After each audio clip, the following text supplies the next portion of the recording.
Welcome, everyone. This is Glenda Dawson, and I have Moon Girl, Sarah Garcia. Hi. Hi, honey. How are ya? Good. Merry Christmas and happy holidays to you and all our viewers all over the globe. Exactly. Exactly. We wish them always the best, right? And Of we also course. thank them for being Yeah. here with us week after week. Mm. Just share, let's keep it going so people can learn and have more experiences about the paranormal and about other stuff too. Because Yeah. anything that's not considered normal is paranormal, people. Yes. Hate to tell you, It's not just about ghosts, although it's we not love just ghosts. about ghosts. We do love ghosts, and Yes. they Any love type us. of paranormal phenomenon, Yes, still paranormal. yeah, yeah. So, so what's going on? Anything in particular? Well, I know we're bringing it in the new year. So, what kind of traditions do you guys have out there? Maybe let us know, email us, Glenda, any type of traditions that you do for New Year's that'll bring in luck or prosperity, abundance, anything like that. Well, for me, I do the 12 grapes. Uh-huh. Tell people how that goes so they Okay. know. Well, there's some traditions that are practiced really, really strongly, and some are not. Mhm. But the few that are really, truly practiced and followed is you clean your house completely. You sweep out the old negative dirt, Yeah. basically. I mean, in the olden times, it was dirt floors, but now Mhm. still you sweep it out. So don't even scoop it up inside. Take it out the porch, Yeah. out the front, whatever, and let the elements take it.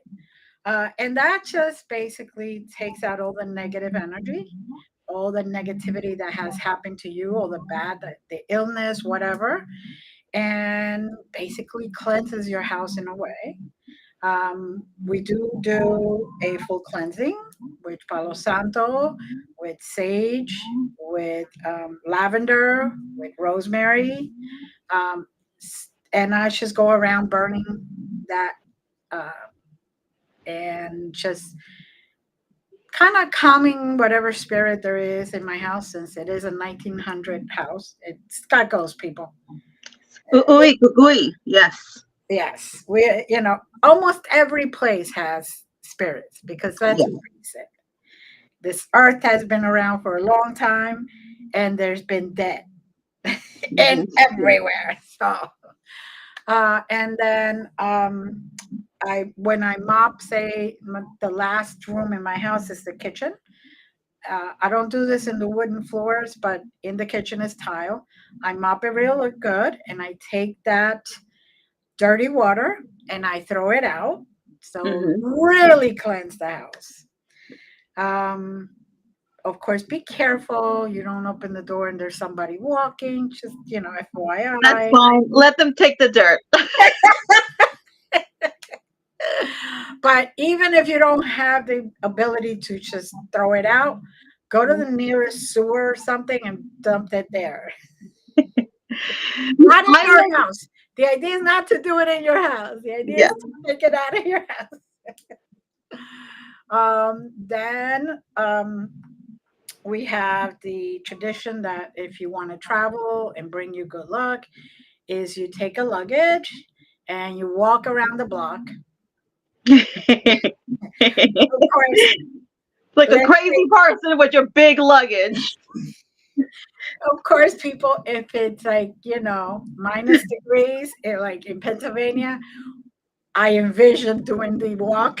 I don't actually walk.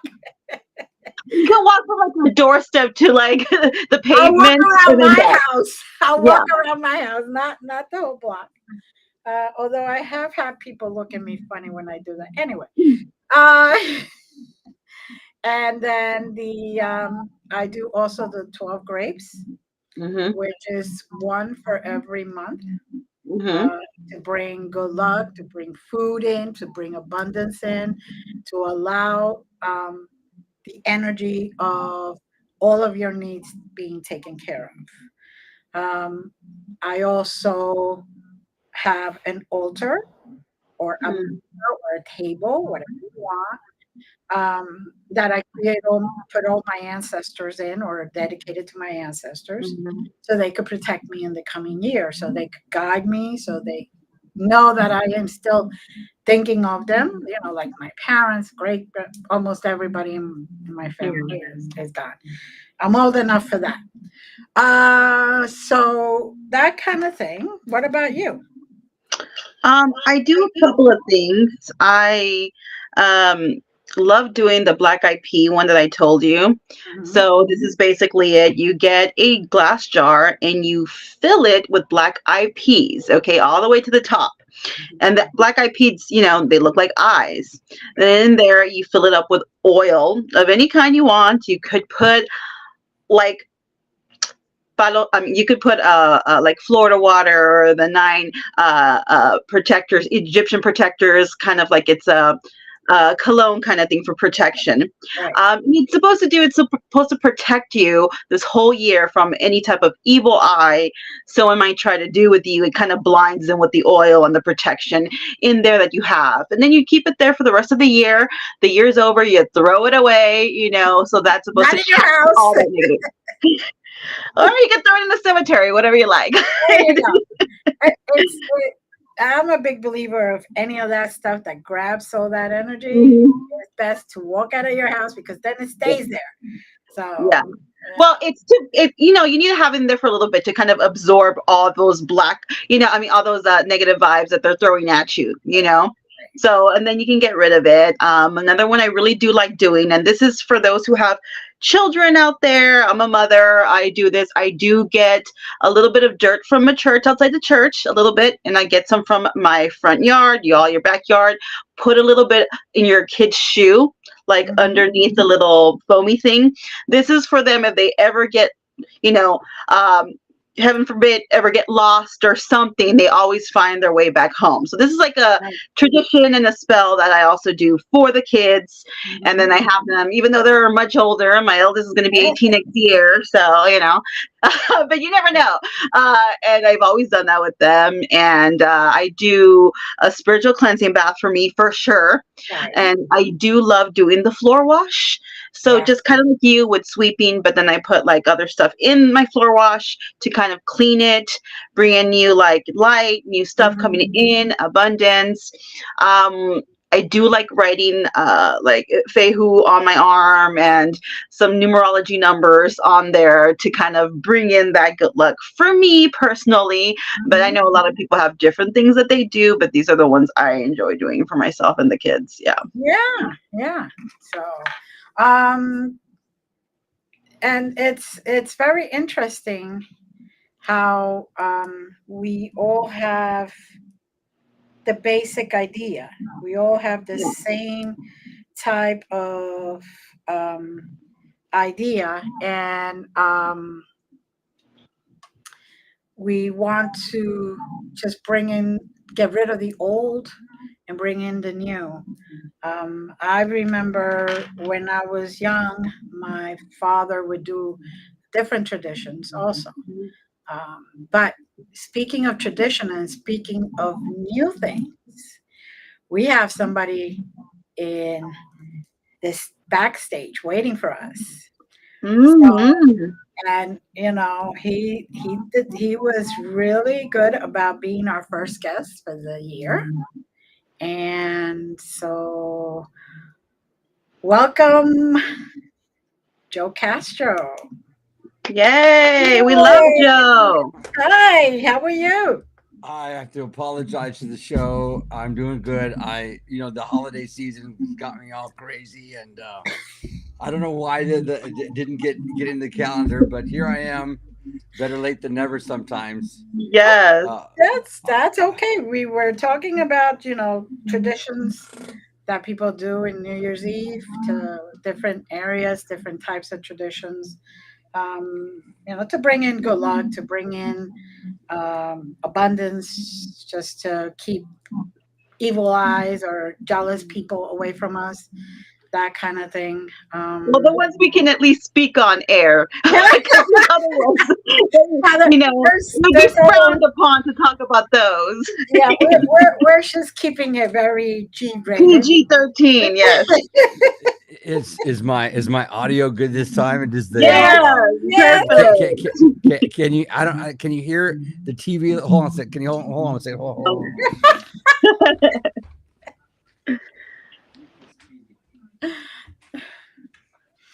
Oh God, dear Lord, yes, let's keep it G-rated, right? Yeah. Besides the fact that people don't have to know every single thing we do. Yes, it's not 1-800 hot the TV was on the background over there, so I wanted to make sure that it's off. So, How are y'all doing? What's going on in your world? we're doing good. Have you had any tamales this year so far? Yes, No, I didn't, and I'm so sad I didn't have any yet. So I have to wait till probably New Year's, and I'm sad about that because all Mexicans eat at least a dozen tamales. Yeah, I had already had a dozen tamales from Christmas Eve to Christmas Day. Or no, even from the 23rd to the 24th. So, yes. Good for you. Now I'm making my big batch for New Year's Eve.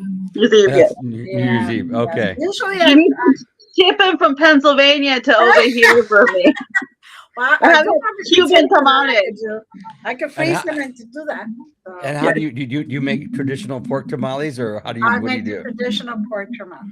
Yeah, we do too every year. Stephen and I make at least a good 3 or 4 dozen. Yeah. Oh yeah. No, if you're gonna make it, you got to make a big batch. There's no none of that. Make a few. It's like. But they're all gone. We ate the last 8 tamales last night. They're all gone. So that's 48 tamales. I know. Well, we gave some away. We took some to a party, and of course we have the dogs too. That we give them a little bit of it. Yeah. No, so absolutely no. That's tradition. No, this year was the first year in I think since forever. Since I moved out of my house to get married, my parents' house to get married, that I haven't hosted New Year's Eve. I let my youngest son and his new wife host it this year. So she's passing down the baton.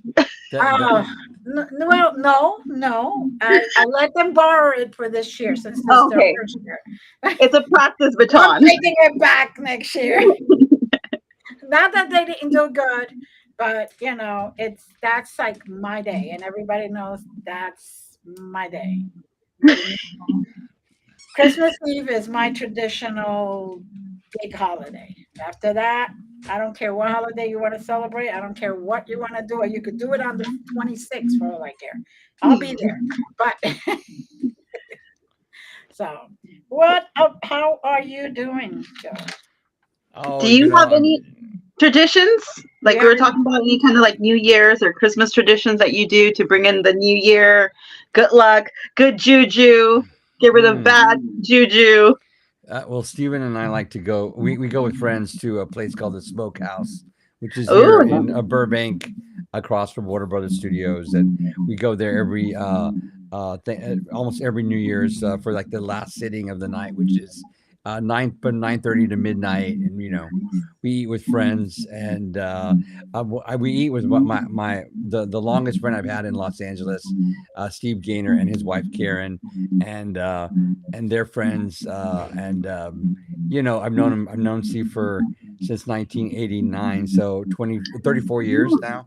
For 34 years now, and it's kind of fun because it's kind of like tradition for all the people that go there. So you see a lot of like old-timey Hollywood people there, producers and directors and this kind of thing. And it's also very it's a very like eclectic crowd, or like it's a very you would get along just fine with the people there. In other words, it's a very diverse group of people. You know what I mean? They're a bunch of weirdos like us, Glenda. This is what he's trying to say in a nice way.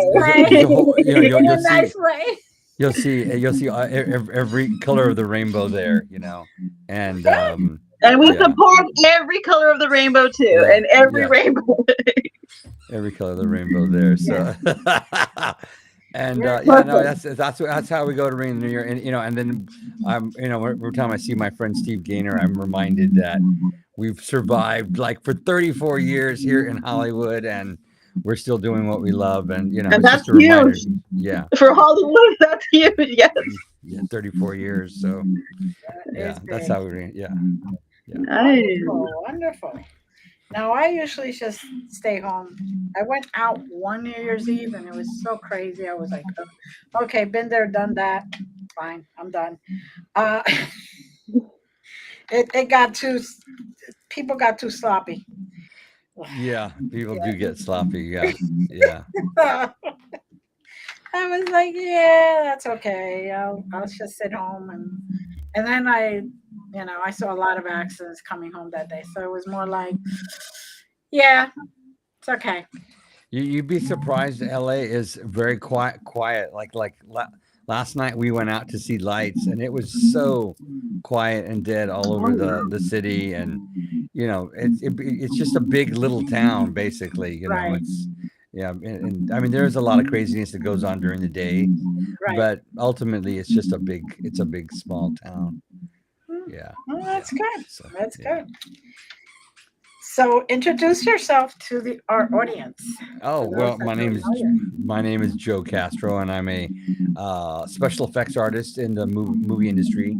I've been working in special effects for 40 years. I also direct movies, and I live and work and play here in Hollywood, California. Good. So tell us a little more, though. I mean, Uh, it's so in depth.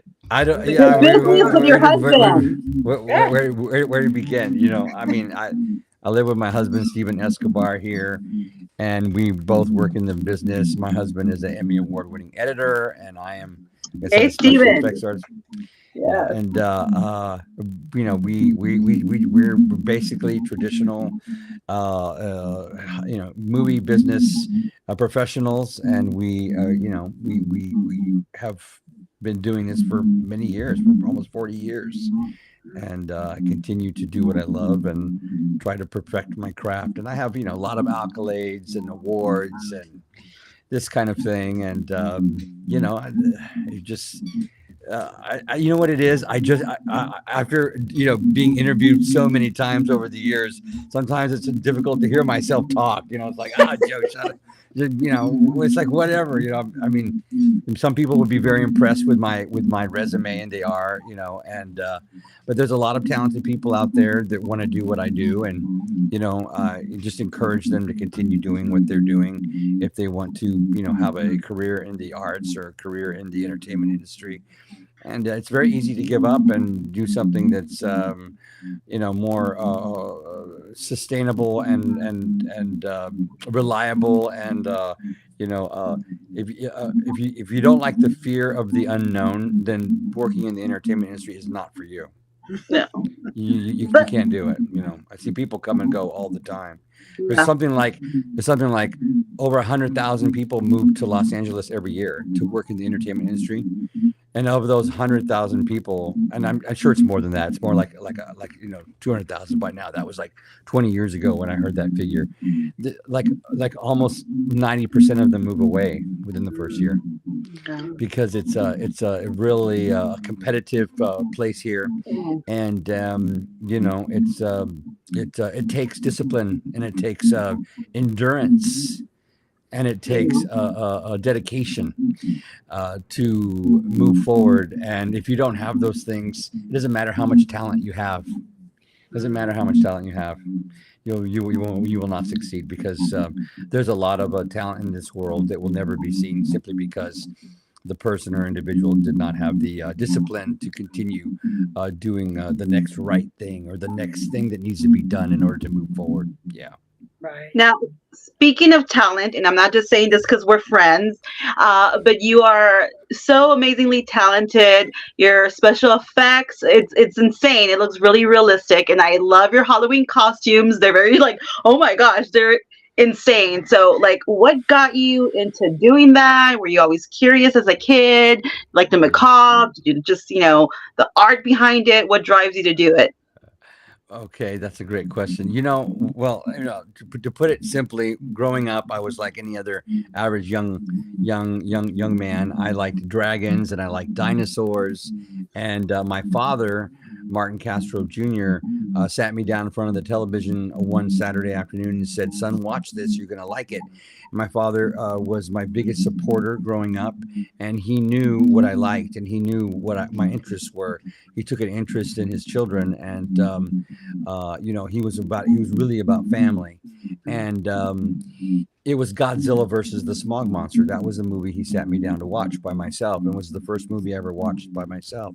And what he realized that's where my interests lie, into arts and in things that were similar to this.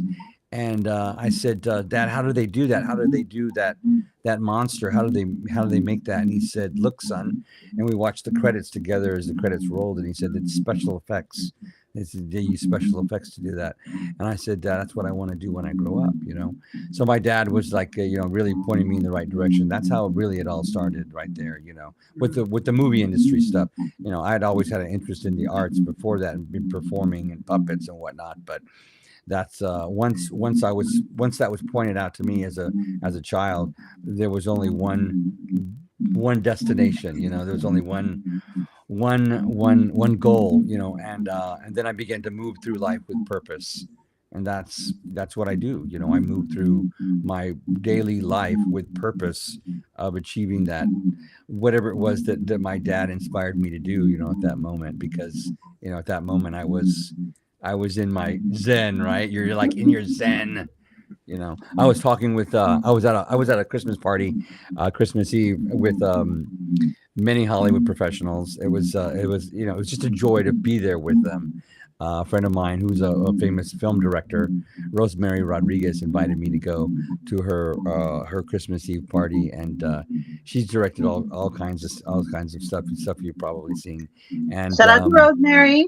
yeah, and I was talking with a couple of other famous actors there, and I said, I was pointing out how, like, it doesn't. We were talking about like grown men crying in movie theaters, and it's like whenever we see something on the screen that's magic or that makes us feel like magic, there's no holding back. Like, you can't. It doesn't matter how much of a man you are or whatever. You're just, the tears start to come, right? Because it's magic. And that was like my contribution to the conversation, and they all heard exactly what I was trying to say. And that's what my father gave me. That's what this career gives me. That's what this purpose gives me.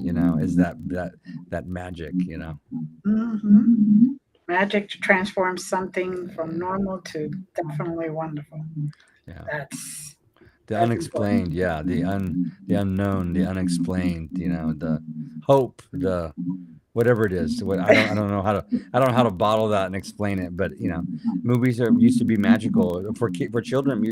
Movies are magical, whenever it can't be explained, and I try to do that with my special effects. I try to make special effects that are even special to other special effects artists, try to, which is a huge undertaking. It's kind of like trying to reinvent the wheel every time you do something, but that's, I move with purpose to do that. Yeah. Well, it's your talent, your gift. Thank you. So that's wonderful. So tell us some of the stuff that you have done. Oh, wow. Let me see. The business you have with your husband. Tell everyone about that. Yeah. My husband and I own a franchise, a movie franchise. It's a cult movie franchise. If you don't like cult movies, you probably will not like this film. And it's okay. There are movies that some people like that other people do not like, and that's just the way of the world. It's just that way. And I always like to say there is no such thing as a bad movie. The person who's watching the movie is either entertained by it or they're not. And I think people need to understand that, because that's why you go online and you see people arguing about whether a movie is good or not, because somewhere on this planet something loves something that you do not like, and vice versa. Someone does not like something that you really love, and that's the yin and yang of the world, and that's how art is perceived as well. So anyhow, my husband and I own a cult movie franchise, and it's titled Terror Tunes, and it's spelled terror and then TOONS, like cartoons, Terror Tunes, and it's a movie about killer cartoons, about evil cartoons, and it's a very it's kind of it's not really a kids thing, even though we have a young audience, but it's rated R. There's a lot of blood in it.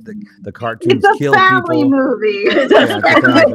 It's a family movie, and the cartoons kill people. It's very dark and sinister.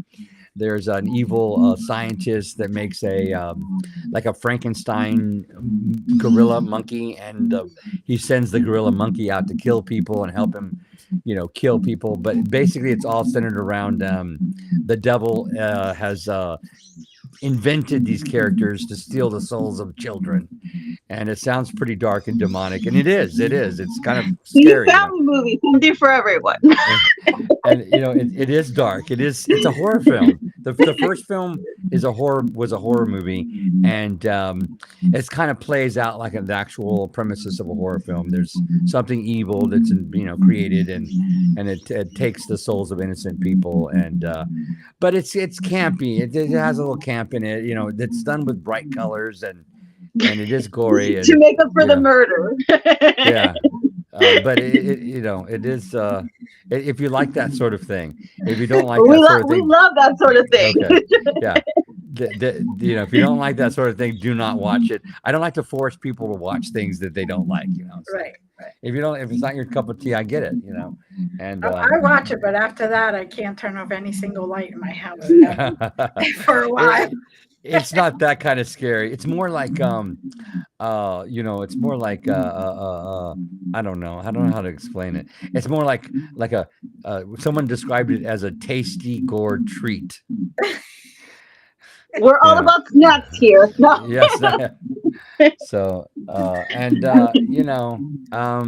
we own the franchise, and there's 4 of them. We have Terror Tunes 1, 2, 3, and 4, and the quadrilogy was just released in October of this year, just 2 months ago, and it's doing very well. So you can get all 4 movies at terrortunes.tv and collect them all. And each film is different. Each film has a different kind of thing going on. Each one even has kind of a little bit of a different style. Because every time I like to make a movie, I don't like to make the same movie twice. And it took us. We shot the first movie in 3 days for $2,300. Or $2,300. And when it was released in 2002. And if you ever remember the Blockbuster video stores, I went to Blockbuster, and it was there on the shelf right next to Pirates of the Caribbean. And it did very well. It did very well. And then we made the second movie in, I believe it was 2003, and it came out in 2005. And we shot that movie in 7 days for $13,000. So the budget went up, and then the budget went up. Indiegogo, Well, that was 2004. I don't know if they had Indiegogo back then, but. And then I don't think they did. Yeah, I don't think they did. Yeah. And then it took us almost 10 years to make the third one, and then it took us almost another 10 years to make the fourth one. So, they're each of them have their own challenges, and if you watch it, you'll understand why. There's a lot of special effects, and it's all. All 4 films are produced by my husband and I, so there's only really 2 of us kind of making these films and putting them together, and that's wwhy sometimes it takes so long to do them. And they're kind of when you watch it, you'll see it's a pretty big achievement. It's all done. It's like watching 90 minutes special effects shot. There's a lot of special effects in it. There's a lot of people involved. There's over 100 people in the cast, and it's a big undertaking. So, sometimes it takes a while to make a film. Now, do you plan on making another one? That's a good question. Or this is it? It almost seems inevitable at this point. We didn't realize that part 4 was going to be so successful. We decided we shot part 3, 4, and 5 all Mhm. back to back, and we started filming it in 2007. We started filming part 3 in 2007 or 2009. I'm not sure. Well, I think it was like 2007. Anyways, so we decided to shoot part 3, 4, and 5 back to back. And because it took us so long to shoot part 3, Mhm. we decided that we would only do one more part 4, and we just Yeah. took all the material we had and condensed it to release part 3 and 4. Right. But once we released part 4, because it was so successful and we had such a positive reaction from the fan base, there's more than likely going to be a part 5. Yeah. Yeah. You're gonna have to come back and promote it when you when you do that. Sure. Yeah. Sure. Yeah. Now, have you found when you do the special effects and all that, have you ever found that there were ghosts watching you, or kind of giving you hints or encouragement, or?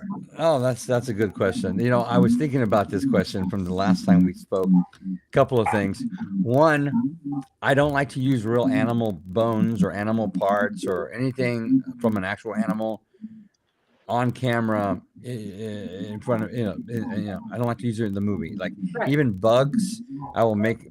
I feel like if you, especially when people back in like the 70s and 80s, they used to like use real like intestines, and Yeah. they would kill bugs on camera and stuff like this, and it brought really bad juju to the movie distribution. Right. And so I don't do that. I won't even use like a cow skull. I won't even use like a real animal bone. Right. I'll make it out of rubber, because I believe that whenever we use like the death of another creature for entertainment, it brings bad juju to the project. Like a cannibal Holocaust where they did the turtle. Yeah, I cried. no. I mean, like, I was okay with the people dying, but the turtle, if you remember that part, I was heartbroken. I was like, oh, no. I won't watch that movie. Yeah. And some of my favorite movies from the 80s or 70s and 80s have this kind of behavior in it, but I can't watch them anymore. I just cringe when I see this stuff. We love animals here. Yeah. I mean, it's one thing about eating it for nutrition. Right. It's another thing about like watching it die for entertainment. No, purposes. Yeah. Yeah, I don't do watch that. It's a whole different other ball game. Yeah. Account. And as far as like having spirits and stuff guide me and watch, I still believe like my father and my friends that supported me that have passed on. I lost my good friend Gilbert Rosas during the pandemic. He was a good friend of mine from Helotes, Texas, where I grew up. I absolutely, I believe they're there with me, trying to help me as much as I can move forward, because they were always a positive influence in my career and my mission. My purpose. Yeah, I was just listening to a meditation this morning, and it was talking about how people will point out your what they think is your flaw or your flaws, or you like recognize your own flaws, and the meditation suggested that what flaws the flaws were actually part of our purpose. Like without them we wouldn't be able to be perfect moving forward, doing what we're doing. We need to have them in order to continue doing and moving in the direction we were meant to move into. That's why we have them. So it's not really a flaw. It's like it's part of the purpose, and yeah. Very true. Very true. You need that to be able to learn your lesson and get your opportunity to evolve. Yeah. Which we call a flaw, but some people may call not a flaw or whatever. The purpose to learn a lesson. Yeah. There you go. So go ahead, Glenda. Immediate plans to do anything else in the future besides movie number 5? Oh yeah, no, I mean, I'm just, I'm just enjoying the moment, enjoying the, I kind of feel like I've finally hit my stride, with working in the business and doing what I love, and being able to work around people that care about what I do and I care about what they do, and work as a team, and developing relationships that have become like family here in LA. I don't really talk to anybody from my family back in Texas. There's a couple of people that I do, but I have developed a family out here Mhm. that is cares about me, and I care about them, and that's all that's what I do as I move forward. I try to develop these healthy relationships with people Yeah. that I mean, in the end, our parents aren't going to be there for us at the end. We have to learn how to to develop new relationships with people. And some people have children to have family next to them when they die and this kind of thing, but nothing's for certain. Yeah. And you have to develop family wherever you go and whatever you do. And And it's so as chosen far family. That's the beauty of it. You get to yeah, choose your friend. I love you so much. I consider you family, because sometimes the yeah, family you're born in isn't the greatest. So you get to make your own family. And I always think that's really beautiful. yeah, Mhm. absolutely. Yeah, yesterday we went to see Wonka, the movie Wonka, Mhm. Oh, the new Willy Wonka movie at the haven't seen it yet. well, Steve is part of the Editors Guild, and Oh, he awesome. and so the all the guilds, like the Uh-huh. producer guild, the directing guild, the editors guild, have screenings on Christmas Day, and so we got to go to the Directors Guild of America and watch Wonka with all these people. And I went to take a pic. It's if you've never been, it's just a beautiful theater. And so I went to walk up to the front. I told my friend who's out. We took a friend of ours, Brink Stevens, who's a famous film actress. I said, walk up with me to the front, up in front of the screen, because they had like they don't show previews. The movie just starts. Because it's not a movie theater like where they're trying to advertise and sell you Right. stuff. There's no popcorn. It's not like that at all. It's just like we come and you sit down, and all the seats are like in my imagination they're like all like velvet, like red velvet, and it's just beautiful. Anyways, I said, walk with me to the front, and she's like, no, I'm too embarrassed. And I went, what do you mean you're too embarrassed? You're like a famous film actress, and so I said, you know what, I don't, these people don't know me, whatever. I got to walk up to the front of the movie screen and take a picture because they had the word Wonka really big Right. in the background. And I held my camera up to take a selfie, and I hear someone say, "Hey, Joe," and they're in the front. They're there like in the front row. It's two Get of my other down, good Joe. friends. Two of my other good friends. That I've known for about 8 years now. That I saw last year for Christmas at the same place. We Oh, saw. I saw full Avatar. circle. Yeah. And I said, yeah, I went over and I, hugged them and said Merry Christmas. And I said, aren't we so grateful to be here today, and to be here at the Directors Guild and see this movie and blah, blah, blah. And the woman behind her heard me say this, and she was nodding her head. Yes. Everybody was so happy to be there. But, Mm. it's just, that's it. That's what I do. My plans are to continue to develop relationships like that, and to be of maximum service to my fellow men and women here, and yeah, Very good. make the world a better place, one movie at a time. There You you know, go. There yeah, you go. One slaughter at a time. That's right. that's what. I always tell people, if I never pour any more blood, I'll be just happy. Once you start pouring blood on a movie set, it becomes a mess. It's always messy.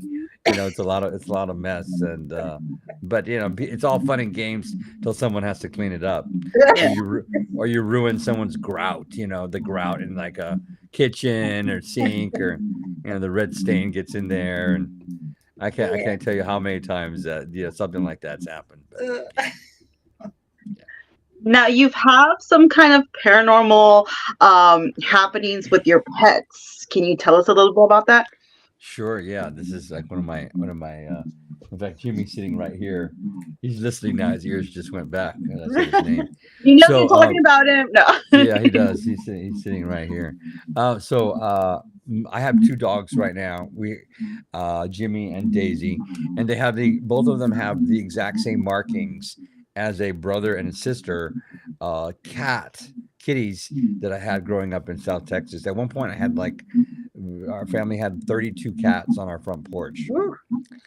And I don't mean to be a Debbie Downer, but we live near a country highway, like about 50 yards from a country highway, and most of the cats died on that country highway, walking back and forth across. There was a field across the street that my uncle's house sat on, a big, huge acre of property. There was a giant field, and there's just tons of rats in the field. So the cats would literally run over there into the field and chase the rats and eat the rats, and that's why we had so many cats.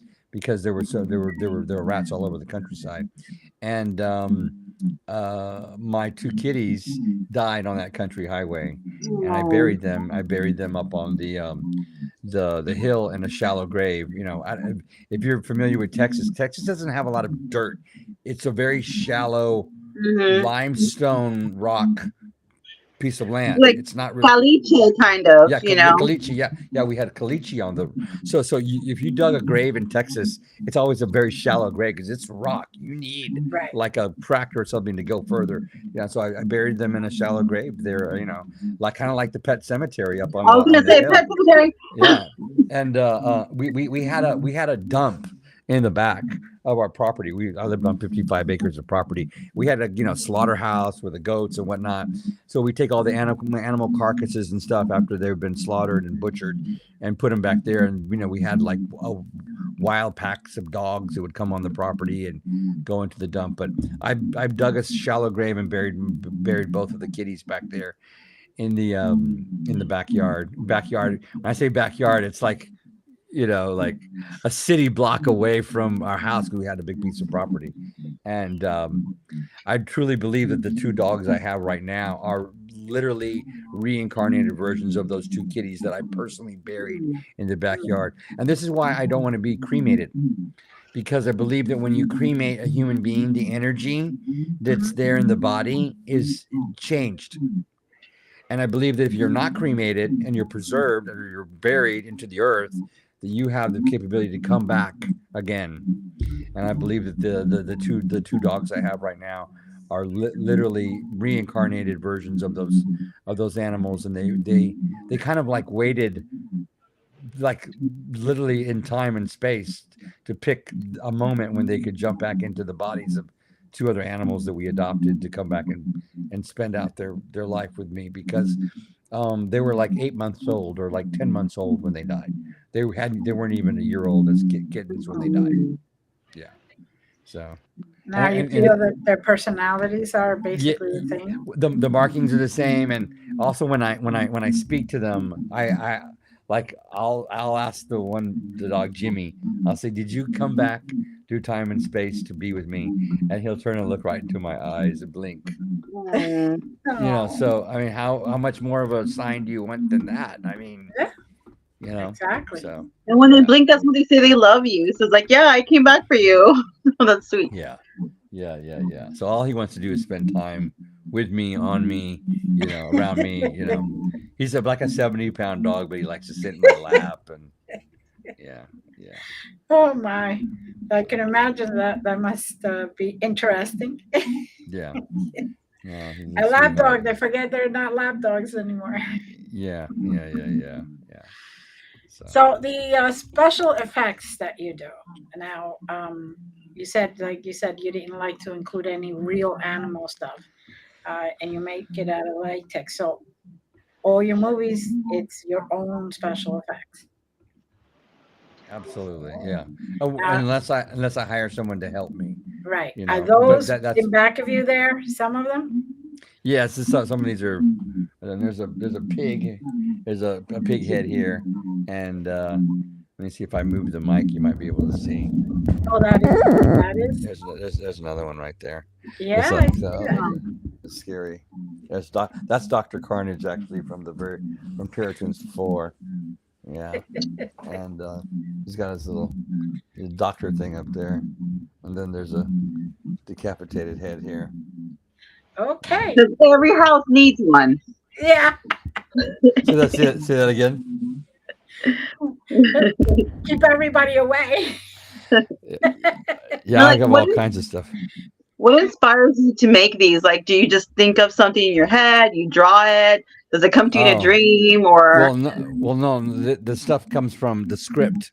When a script is written, and then I break down the script, or the director will send me the script, and I'll read it, and it'll say, the evil scientist looks like this, and blah blah blah, so that I will design the character on paper or in Photoshop or something like this, and then we will both agree about what it should look like, and then I build it, So, but most of the creatures and stuff come from the description of what it says it needs to be in the script when the person is telling the story. Back in the day, I used to have time to just be like, okay, I want to make this now and this now, Right. but that's not really how. I don't make anything for fun anymore. There's you always don't some have sort of time? yeah, no, I don't. It's not a hobby. People still think it's a hobby, and they think give Joe a nickel and he'll be able to do it. I'm like, no, it's not. That's not how it works. It Yeah. takes discipline. Like someone today just asked me they wanted to rent something that I had made for another film that I own, and I said, if you want to rent it, you can rent it, but I need to be there on set with it because of what it's worth and whatnot. Right. And I said, but if you want me to operate it on set, it's one fee. It normally takes like two people to operate it. You'll have to provide the people, because sometimes it's like work to like take these things on and off people and operate them in Yeah. front of the camera. 1 take, 2 takes, 3 takes, 4 takes, 5 takes. You're like, oh, I'll stand over there in the sun, do it. Okay, now come over here. Now put it in front of the camera. Hurry, quick, quick, quick. You know what I mean? That's work. That's not. It is. It's hard work. And it may sound like fun, but then when you get down to it, you're like, what? You want me to do it again? And yeah, it takes work to do this stuff. It's not. I don't do it for funsies. Ah, you do have a passion for it. That much I could tell, because I'm seeing those things and they're very detailed, and I could tell that it takes a lot of work, for sure. And So patience. patience. Patience, work. It takes takes a little piece of me every time I do something. A little piece of me. Yeah, put a little piece of my soul into each piece. Well, that's why they come out so good. Thank you. Yeah. So, um, I could Where can? I Oh, could go ahead, Glenda. that decapitated head hanging from in front of my house. Ooh, that would be a plus. Anyway, Where can people catch your work, or if they want to hire you for a job? Because you are also acting and directing as well. So let us know. Okay, yes. The best way to reach me is through either Instagram or Facebook. My Instagram is Joe_Castro_director, or my Facebook. I'm on Facebook every day.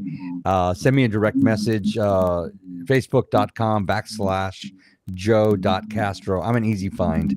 And if you want to look at all my work, you can go to my website at joecastrofx.com. That's Joe Castro, the letter F and X.com. And if you want to check out all my movies, and you want to own some of the stuff that my husband and I have directed and produced, and you want to see the Terror Tunes quadrilogy, you can go to terrortunes.tv. And we're having a sale right now, Christmas sale. But you can see all of our crazy antics and all of our wild, scary movies over the past 25 years we've been together. And yeah, there's something for everybody there. Yeah, terrortunes.tv. Sounds good. It sounds good. I think I'm going to go there after this and look at those movies. Yeah. So, do these characters live on forever in you? Huh? That's a good question. I don't. Well, yet to be determined, I guess. I'm always trying to, like I said, make something new and Right. reinvent something or change it up. I think the original characters of Doctor Carnage and Max Assassin, those are the names of the two evil villains from the Terratoons franchise. They were originally based on me and my husband. The look of them, I actually had another special effects artist working with me on the first film, and he sculpted the faces and he incorporated my characteristics and my husband's characteristics into the two characters. So I assume that they will probably live on forever, online, and hopefully the fans will share the films and talk about them long after we're gone. I think that every filmmaker, that's the hope for every filmmaker. They want their movies and their artwork to live on forever. Yeah. Definitely. I Now think they will. you do a lot. So out of everything, what's your favorite thing that you're doing? Is it still doing the special effects, or is it the acting now, or the directing? Oh, that's true. Yeah, I just started acting about 4 years ago, and well, like pursuing a career. I had sometimes when I'm working on a film, the director will say, "Hey, Joe, will you step in and do this little thing over here, or can you put will can you show your hands here or whatever, blah blah blah." But about 4 years ago, I started acting, and I really like it a lot, and it's not as difficult as doing special effects as far as I'm concerned, because special effects, you invest a lot of pre-production building time, and it can be very challenging, but the acting is a little easier on someone of my age, and I think special effects are kind of more of a young man's career because there's a lot of heavy lifting, and it's just a physically demanding job. And even though acting, I'm sure, can be very physically demanding as well at times, but I'm looking forward to pursuing a further career in acting. I knock on wood, the things are looking up for 2024, as Oh, they far as will. getting a big acting role, and I want to also, I'm Latino. Most people don't realize that. People think I'm Jewish or Armenian or or even Caucasian, but my name is Jose Manuel Castro, and I want to totally break that barrier of being typecast as a Hispanic male. I don't, Right. and I think I have the opportunity to do that. That people don't really consider me as being Latino. So the larger roles I can get as a lead actor, I think I can break down those barriers, and hopefully I can find a role that will be fitting for someone that's trying to bring the Latino name further into Yes. the limelight, and be someone that's going to be a positive influence, and as a role model to young Hispanic artisans, and actors and actresses that want to pursue a career. Yeah. Well, I'm with you on that one too, because I'm Garcia and I'm like from the valley too, and very little of us get out and pursue this stuff, the acting and the filmmaking, and it is hard to get your name out there, especially being Latino, Hispanic, Mm. whatever. So I totally get it, and I'm on the ball with you on that one. That's like my thing too. I'm like, I'm gonna get myself out there with the Garcia name, Right. so it's a big deal for me too. And also being able to, I always say, being Latino, and I don't mean to be a Debbie Downer, but this is my truth. Sometimes you have to be amazing just to be noticed. Yes.